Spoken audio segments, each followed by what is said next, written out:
많은 분들이 구약은 하나님의 심판을, 신약은 하나님의 사랑을 증거한다고 오해합니다.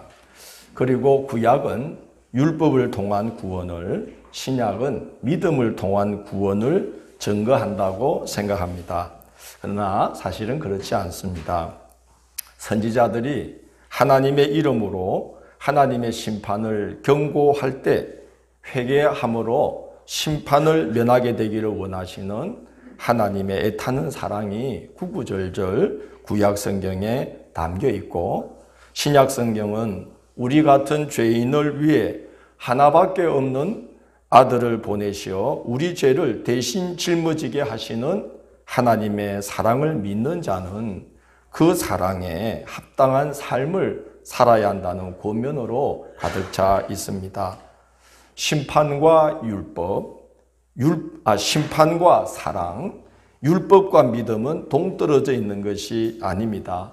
온전한 신앙은 한쪽으로 치우치지 않습니다. 그런데도 교회가 한쪽으로 치우쳐 신앙의 길을 쉽고 가볍게 여기도록 만드는 오류를 범해온 것이 사실인 것 같습니다. 성경은 분명히 말하기를 입으로 시인하고 마음으로 믿으면 구원을 받으리라, 그렇게 말하고 있어요. 입으로 시인할 뿐만 아니라 마음으로 믿을 때에 구원이 임한다는 것이죠. 그런데 우리는 믿기만 하면 구원받는다고 말하면서 교회의 문턱을 많이 낮춰놨습니다. 그 낮춰진 문턱으로 많은 분들이 들어와서 은혜를 받기도 하고 구원을 받기도 한 것도 사실이지만, 또 그 낮춰진 문턱으로 그동안 정말 말 그대로 믿기만 하던 자들이 그 낮은 문턱을 통해서 줄줄이 신앙의 세계를 떠나고 있는 오늘의 현실을 우리가 보게 됩니다. 이 신앙의 세계가 온전치 못해서 그런 일이 일어나는 게 아니고, 그동안 교회가 잘못 가르쳤고 목회자와 성도들이 그동안 교회를 통해서 추구했던 바가 영혼의 온전한 구원에 있지 않고 다른 것에 있었기 때문에 이런 일들이 일어나지 않는가 하는 생각이 듭니다. 믿기만 하면이 아니라 마음으로 믿는 바를 입으로 시인하는 믿음을 가르치고, 교회는 그런 믿음의 본보기가 되어야 합니다. 그래야만 교회가 표방하는 믿음을 이 세상이 다시금 귀하고 가치 있는 것으로 여기게 될 것입니다. 마음으로 믿는다 그러면 그게 뭐 어렵겠냐 생각하시겠지만, 지난 주간에 누가복음을 다시 묵상하는 중에 왜 성경이 믿기만 하면이 아니라 입으로 시인하고 마음으로 믿어야만 구원을 받는다고 했는지를 예수님의 비유를 통해서 알게 되었습니다. 누가복음 14장 25절 이하를 보면 많은 무리가 예수님을 따르는데, 갑자기 예수님이 몸을 돌이켜서 그들에게 뭐라고 하느냐 하면은, 무릇 내게 오는 자가 자기 부모, 처자, 형제, 자매, 심지어 자기 목숨까지도 미워하지 아니하면 내 제자가 되지 못한다. 그렇게 하시면서 누구든지 자기 십자가를 지고 나를 따르지 않는 자는 능히 내 제자가 되지 못하리라고 말씀을 하신 후에 두 가지 이야기를 해주셔요. 망대를 세우는 사람이 있다고 하자. 그런데 이 사람이 그 망대를 세울 때에 애당초 이걸 올릴 때에 얼마의 비용이 들 것인지를 다 계산하지 않겠느냐. 그거 생각 안 하고 망대를 올렸다가 중간에 기초만 놓고 멈추면 얼마나 창피한 일이 되겠느냐. 그러므로 망대 짓는 것조차도 사람들은 다 계산하고 염두에 두고 짓는다. 어떤 임금이 전쟁을 할 때에 자기가 1만 명의 군사가 있다면 이 군사로 전쟁에 나갈 때 적군이 어느 정도인지를 헤아리고 내가 이길 수 있는지 없는지, 이길 수 있다면 나갈 것이요, 없다면 가까이 오기 전에 화친을 청하는 그런 생각을 하고 염두에 두고 계산을 하고 전쟁을 하지 않겠느냐. 그런 말씀을 하면서 세상 일도 그렇게 다 예측을 하고 어려움이 있을 것을 염두에 두고 하는데, 어떻게 나를 따르는 이 길을 너희들은 쉽게 생각하고 있느냐? 반드시 어려움도 있고 고난도 있고 시험도 있고 유혹도 있고 많은 어려움이 이 신앙의 길에 놓여 있다는 것을 반드시 염두에 두고 나를 따라야만 한다. 쉬운 길이 아니다. 항상 자기를 부인해야 되고 나 외에 다른 것을 더 사랑해서는 절대로 이 길을 갈 수 없는 길이다. 그 말씀을 자기를 따르는 무리들에게 예수님이 뜬금없이 하셔요. 이리 많이 와줘서 고맙다 그런 말도 하지 않으시고 절대로 나를 떠나면 안 돼 그러지도 않으시고 이 길 쉬운 길 아니다. 예측하고 가야 된다. 쉽지 않다는 것을 반드시 염두에 두고 걸어야만 된다. 그래야 끝까지 하나님의 나라로 초대받는 그날 시간까지 이 길을 갈 수 있다. 그렇게 말씀을 하셨어요. 마음으로 믿는다는 건 쉽지 않은 길임을 알고 그런 결단과 각오로 이 신앙의 길에 걸음을 내딛어야 한다는 말씀입니다. 그렇기 때문에 마음으로 믿는 바를 입으로 시인하는 믿음은 이건 결코 사람의 힘으로 되는 것 같지가 않습니다. 우리가 입으로 시인하긴 쉬워도 마음으로부터 살아계신 하나님을 정말 믿고 그 믿음이 그분을 제일 소중히 여기는 그 믿음으로 살아간다는 건 이건 사람의 능력으로는 되는 게 아니고 정말 하나님이 주시는 선물인 것 같습니다.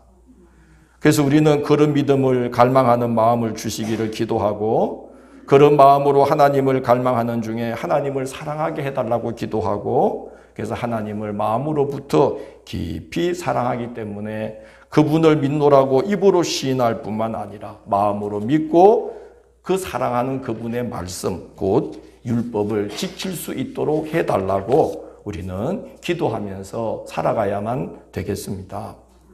그러므로 믿음과 율법은 결코 서로 분리되어 있는 것이 아닙니다. 요한복음 14장에서 예수님은 이렇게 말씀하십니다. 너희가 나를 사랑하면 내 계명을 지킬 것이요. 나의 계명을 가지고 지키는 자라야 나를 사랑하는 자니 라고 말씀하시고 요한일서 5장 3절에서 사도 요한은 이렇게 말합니다.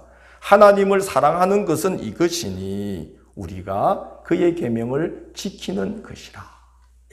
그래서 마음으로 우리 주님을 믿는다는 것은 결국은 그 주님이 하신 말씀을 진심을 다해서 지키는 그것이 진정한 믿음이요 진정한 사랑이다 하는 것입니다. 오늘 본문 말씀에 예수님과 한 율법교사가 나눈 대화가 그 사실을 증거합니다. 율법교사가 예수님께 선생님 율법 중에 어느 계명이 큽니까? 하고 묻습니다. 율법 중에서 가장 큰 계명은 사랑이다 라고 말씀하십니다. 그런데 예수님이 말씀하신 사랑은 이 감정의 차원에서 머무는 정도의 사랑이 아닙니다. 하나님을 사랑하는 것에 대해서 말씀하실 때에 뭐라고 하셨냐 하면은 뭐라고 하셨죠? 내 마음을 다하고 목숨을 다하고 뜻을 다하여 주 너의 하나님을 사랑하라 하셨고요. 사람을 사랑하는 것에 대해서는 뭐라고 하셨습니까? 네 자신을 사랑함과 같이 사랑하라. 그렇게 하셨습니다. 한번 생각해 보십시오. 마음을 다하고 목숨을 다하고 뜻을 다하여 하나님을 사랑하는 사람은 하나님을 향한 그 사랑이 신앙생활을 통해서 어떤 모습으로 나타나게 될까요? 또한 이웃을 자신같이 사랑하는 사람은 그 사랑이 신앙생활을 통해서 어떤 모습으로 나타나게 되겠습니까? 말처럼 쉬운 건 아닐 겁니다. 어제 설교를 준비하면서 그런 생각이 들더라고요. 니도 제대로 못 지키는 걸 꼭 그렇게 말을 해야 되겠냐? 그런 생각이 들어서 저 자신을 살펴봤습니다. 어려운 것 같아요. 목숨을 다하고 마음을 다하고 뜻을 다해서 하나님을 사랑한다. 그게 말처럼 쉬면 얼마나 좋겠어요. 사람을 사랑하기를 네 자신같이 사랑하라. 세상에 저는 제 아내도 제 자신처럼 사랑 못합니다. 여보 이거 좀 해줘 그러면 꼭 핑계거리를 만들어놔요. 좀 있다가 아니 가까이 사는 아내를 위해서도 내 자신같이 사랑 못하는 내가 무슨 지금 교우들 앞에서 주님은 이렇게 자기 자신같이 이웃을 사랑해라 했으니 사랑하십시오 이렇게 권할 수 있을까? 그런 솔직히 좀 죄송스러운 마음이 들었어요. 그렇죠? 어떡하겠어요? 주님 그렇게 하라 그러고 율법의 가장 큰 계명이 그렇다니까 또 순종하려고 애써야 되는 줄 믿습니다. 그러나 애쓴다고 되는 게 아니잖아요. 성령께서 우리 마음에 임하셔서 우리를 새롭게 해주셔야 되는 줄로 압니다. 오늘 찬양했잖아요. 주님의 성령. 그 다음 뭐죠? 지금 이곳에 임하소서.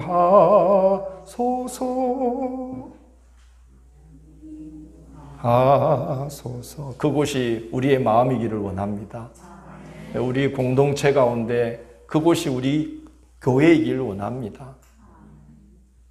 하나님이 도와주시지 않고는 도저히 우리는 사랑으로 살 수 없다는 걸 나이가 들수록 더 절감하게 되는 것 같아요. 그러나 우리 예수님이 참 위로와 소망의 말씀을 해주셨어요. 사람으로서는 할 수 없으나 하나님으로서는 다 하실 수 있나니. 그래서 아마 율법이 우리에게 그렇게 요구하신 것 같아요. 대화를 정리하시면서 예수님은 이 두 계명이 온 율법과 선지자의 강령이니라고 말씀하십니다. 온 율법과 선지자라는 말씀은 뭘까요? 율법은 율법서를 말합니다. 창세기, 출애굽기, 레위기, 민수기, 신명기 이렇게 모세 오경. 그리고 선지자는 뭘까요? 예언서를 말합니다. 곧 당시에 성경을 말하죠. 그리고 강령은 뭐냐 하면요, 재미있는 표현인데 매달려 있다는 뜻이에요. 모든 게 거기에 매달려 있는. 그래서 성경 원문을 보면 그렇게 표현되어 있어요. 못과 같은 거라는 거죠. 여러분 못에 여러분 막 걸어 놓습니다. 시골 가면은 마늘도 걸어 놓고 또 못에다 뭐 걸어 놓죠? 뭐 북어도 걸어 놓고 뭐 시래기도 걸어 놓고 그런데 보십시오. 이게 다 걸려 있는 게 지금 뭡니까? 어디에? 못 하나에 걸려 있단 말이에요. 그 못이 톡 빠지면 전부 못 쓰게 되는 거예요. 강령이라는 거는 그런 거죠. 그것으로부터 출발하지 않으면 다 쓸모없는 것. 그게 강령. 그래서 근본되는 것. 그게 성경 원어의 뜻이라고 합니다. 그것과 연관되지 않는다면 아무 소용이 없는 것이 되어버릴 정도로 아주 중요한 것이 대강령인데 그게 뭐냐? 지금 뭐라는 것이죠? 우리 신앙생활의 대강령 뭐라는 거죠? 사랑이라는 거예요. 사랑.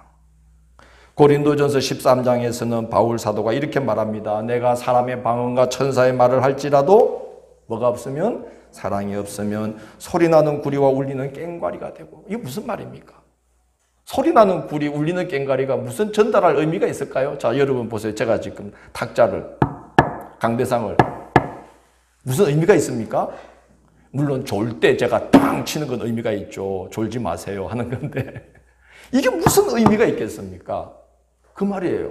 제가 여러분 이렇게 청산유수와 같이 설교를 쏟아놓고 있는다 그럴지라도 정말 제가 여러분 사랑하는 마음이 없이 나는 설교 능력이 이 정도요 하는 것을 드러내고자 또는 먹고 살아야 되니까 설교 안 하면 뭐 방법이 없으니까 이 자리에 서서 설교를 한다고 해보십시오.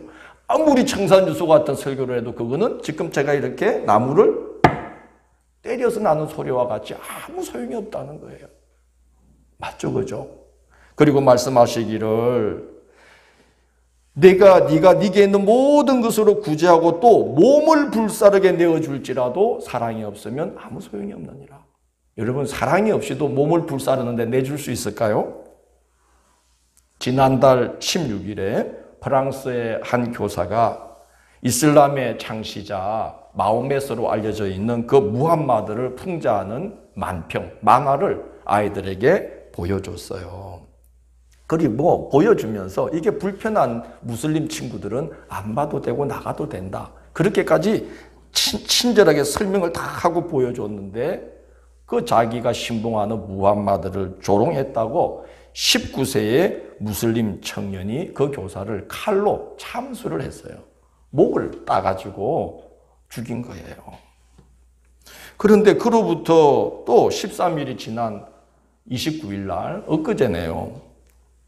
프랑스 남부의 니스에 있는 그 노트르담 성당에서 기도 중에 있던 그 성도들을 그 21세의 티니지 출신의 무슬림 청년이 난입을 해서 막 칼을 휘두르면서 3명을 죽였습니다.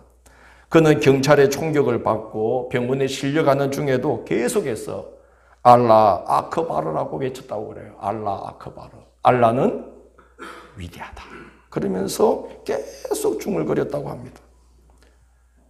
더 놀라운 거는 그걸 들은 말레이시아의 총리를 지냈던 분이 무슬림은 얼마든지 그렇게 무함마드를 조롱하는 자들을 3명이 아니라 300명, 400명도 죽일 수 있다는 그런 끔찍한 발언을 했어요. 그는 그들의 신앙 세계에서는 정말 순교자 같은 대접을 받습니다.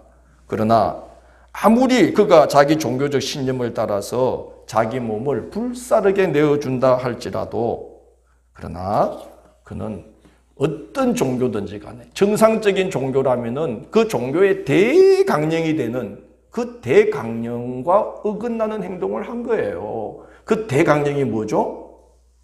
뭐예요? 사랑인 거죠.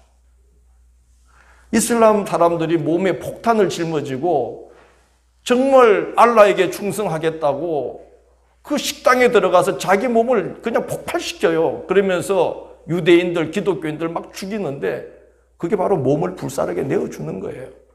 그러나 뭐가 없으면, 사랑이 없으면 그가 믿는 알라의 세계에도 인도받지를 못하는 거죠.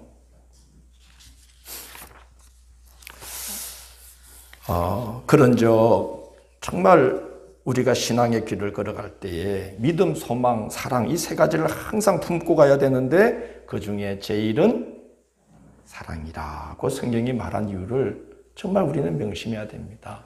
뭘 하든지 우리의 이 신앙 행위가 하나님 사랑, 사람 사랑 이 대강령에 매달려 있지 않고 그것에서 비롯되지 않으면 남이 보기에는 하나님을 잘 믿고 있는 것처럼 보일지라도 하나님께서 보실 때는 그것은 외형에 머물러 있는 외식하는 신앙일 뿐이라는 것이지요.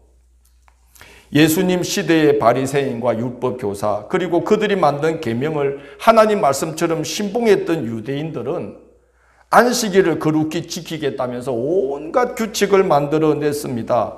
그 중에 하나가 뭐냐 하면은 생명이 위중하지 않은 질병은 안식일이 아닌 나머지 평일에 고쳐주거나 고침을 받아야 한다는 거예요. 그래서 예수님이 안식일에 한 회당에 들어가서 18년 동안이나 귀신 들려서 몸이 꼬부라져서 몸을 조금 더 펴지 못하고 있던 한 여인을 안식일에 고쳐주셨어요. 그러자 회당장이 그 회당에서 신앙의 모범이 된다는 그 회당장이 화를 막 내면서 회당에 모인 무리들에게 그럽니다. 일할 날이 엿새가 있으니 그동안에 와서 고침을 받을 것이요 안식일에는 하지 말 것이니라 하면서 예수님 들으라고 그 무리들 들으라고 그렇게 외쳤어요. 참 어처구니가 없지 않습니까? 하나님이 주신 계명의 율법의 대강령이 하나님 사랑, 사람 사랑인데 그들은 사람의 계명으로 하나님의 법을 어기는 모순과 위선에 빠져 있었던 것입니다. 그래서 예수님은 그들을 가리켜서 하루살이는 걸러내면서 뭐는 삼키는 자로다? 낙타는 삼키는 자로다.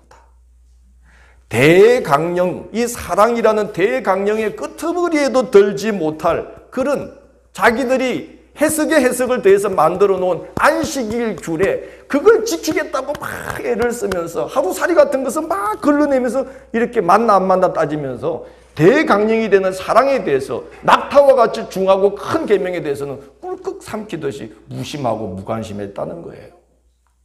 이런 신앙이 되면은 모순에 빠지는 거죠.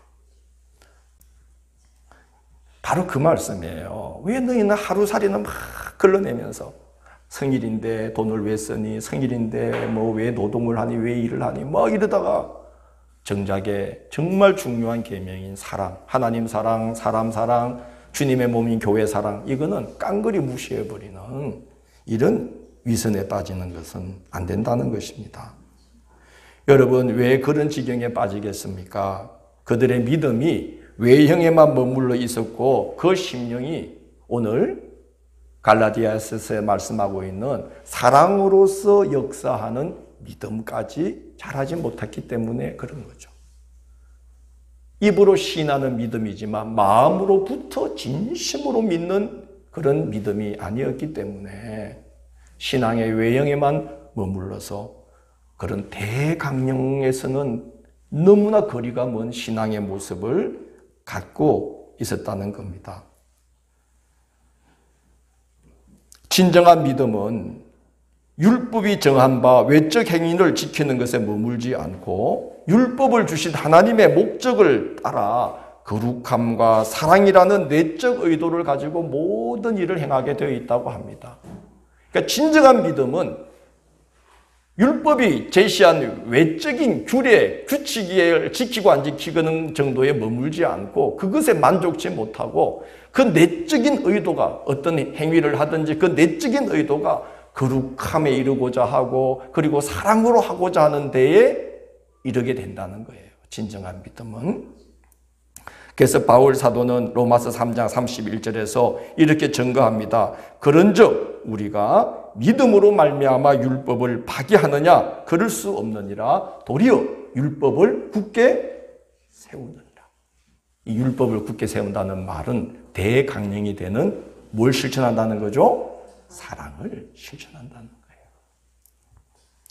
우리의 신앙 여정이 하나님을 사랑하되 마음을 다하고 목숨을 다하고 뜻을 다하는 사랑이 되고 사람을 사랑하되 우리 자신을 사랑함과 같이 그렇게 우리를 사랑하신 그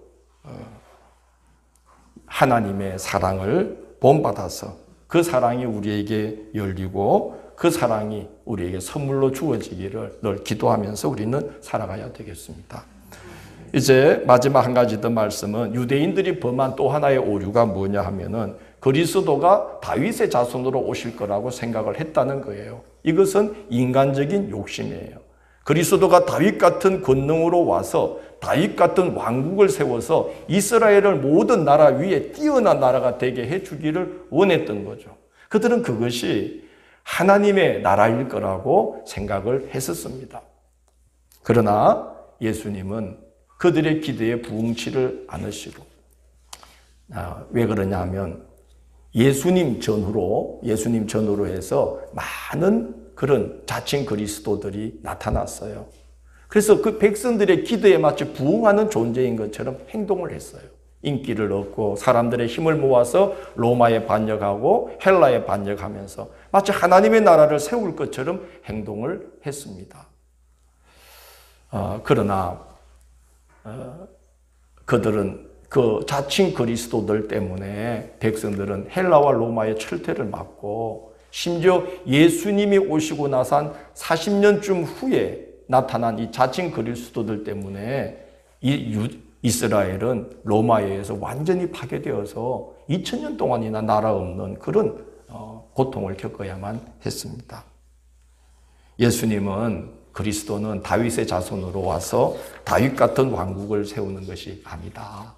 그래서 이제 오늘 우리가 읽었던 시편 110편 1절 다윗이 성령에 감동되었을 때 그리스도가 오실 것을 예고하고 주께서 내 주께 이렇게 말씀하셨다고 했으니 그리스도는 다윗의 자손이 절대로 될 수가 없고 다윗이 오기 훨씬 전 태초로부터 존재하는 자니라 하는 말씀을 해 주십니다. 그것은 이제 우리가 요한복음을 1장을 볼 때에 다시 한번 설명이 되겠는데요. 백성들이 바로 그런 헛된 욕심, 인간적인 욕심 이런 게 매여 있었기 때문에 그리스도를 그런 대상으로 자꾸 생각을 하고 그래서 자기들이 가진 욕심에 이끌려서 결국은 자신들이 큰 고통을 겪는 그런 일들이 일어나게 되었던 거예요.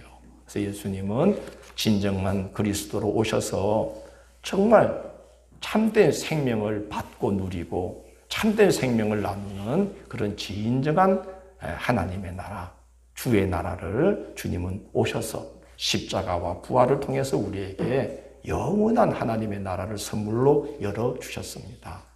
참으로 얼마나 진실되신 분이십니까? 백성들의 기대나 욕심에 휘말리지 아니하시고 오로지 하나님이 원하시는 뜻을 따라 거기에 자기를 끊임없이 내어주시면서 걸어가시는 하나님의 사랑을 우리에게 본을 보여주셨습니다. 여러분의 한 주간이 그렇게 하나님을 마음을 다하고 뜻을 다하고 힘을 다하고 더군다나 오늘 보니까 뭐도 다하라 그랬어요? 목숨을 다해서 사랑하기에 힘쓰시고 그리고 부족한 우리들이지만 사람들을 사랑하되 내 자신을 사랑한 같이 사랑할 수 있도록 늘 하나님께 성령을 부어주십시오. 기도하면서 살아가시는 하루하루가 되기를 주의 이름으로 권면합니다.